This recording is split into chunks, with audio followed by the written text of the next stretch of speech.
souvent, je ne sais pas, moi, ça me dépasse.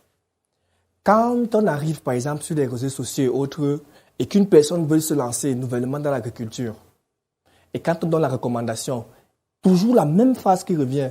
La première des choses qu'il faut faire, il faudrait, s'il vous plaît, j'ai 1000 mètres carrés, j'ai 2000 mètres carrés, j'ai demi-hectare, 1 hectare parfois, de culture de maïs que je vais mettre en place et autres. On vient toujours, la même phrase. Monsieur, il vous faudra faire l'analyse du sol et le business plan. L'analyse du sol et le business plan. Ce n'est pas une priorité. Parfois même, on peut contourner cela. Je m'explique. C'était un peu comme si une personne dit que, OK, je vais inscrire mon enfant à l'école. En fait, je vais envoyer mon enfant à l'école. Et si vous voulez envoyer votre enfant à l'école, je pense que la priorité d'abord, c'est payer les frais d'inscription parce que si c'est qu'il n'est pas inscrit, il ne peut pas être accepté dans l'établissement. Ça, c'est la priorité. Après, maintenant, cela, si l'établissement a une tenue, où il y a d'autres qui sont en civil, d'accord, il peut partir en civil. Mais s'il y a une tenue, il faudrait qu'il se procure la tenue. Et après la tenue, il va falloir maintenant que l'enfant puisse déjà avoir le bic, le cahier et autres. Ça, ce sont des priorités. Et quand vous dites, par exemple, c'est comme si quand vous avez un parent, il va dire que non, je pense que la priorité, c'est qu'il ait un sac à dos et la chaussure de sport. Ça n'a pas de sens. Donc, il faut avoir la pension qui va venir avant. Après la pension, la tenue, c'est qu'il y a une tenue, le sac, le bic.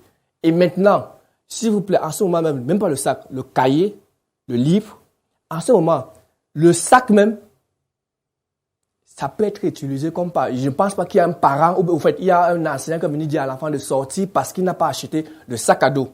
Et ça se fait comprendre.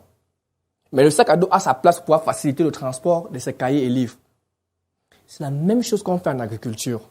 Quand on parle de vouloir faire l'analyse du sol ou bien de faire le business plan, c'est comme si vous demandez que non, il faudrait que commence à acheter le sac à dos. C'est incontournable, on peut passer les choses qui sont prioritaires. La première des choses à pouvoir voir, c'est connaître le milieu dans lequel il est en train de vouloir produire. Est-ce que ça marche? Quelles sont les différentes habitudes et autres? Quelles sont les périodes propices et autres? C'est ça qui est important. Pas l'analyse du sol. Parlant même du business plan dont on aime parler, je vais juste encore prendre un petit exemple sur ce business plan.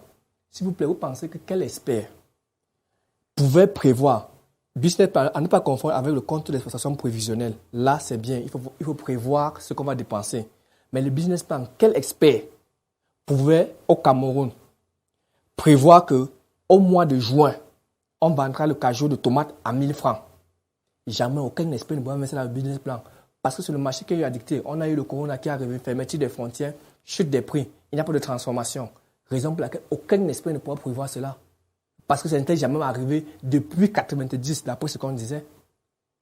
Donc, il faut faire très attention lorsqu'on parle d'agriculture. Il y a d'autres choses qui sont prioritaires. L'analyse des sols, c'est bien pour les écoles, c'est bien pour les entreprises. Le business plan, c'est bien pour les grandes multinationales qui veulent vouloir étendre. Il faut qu'on s'arrête directement aux priorités. Et c'est ça le plus important dans l'agriculture. Faire la priorité et la part des choses. Faire minime et simple. Tout simplement.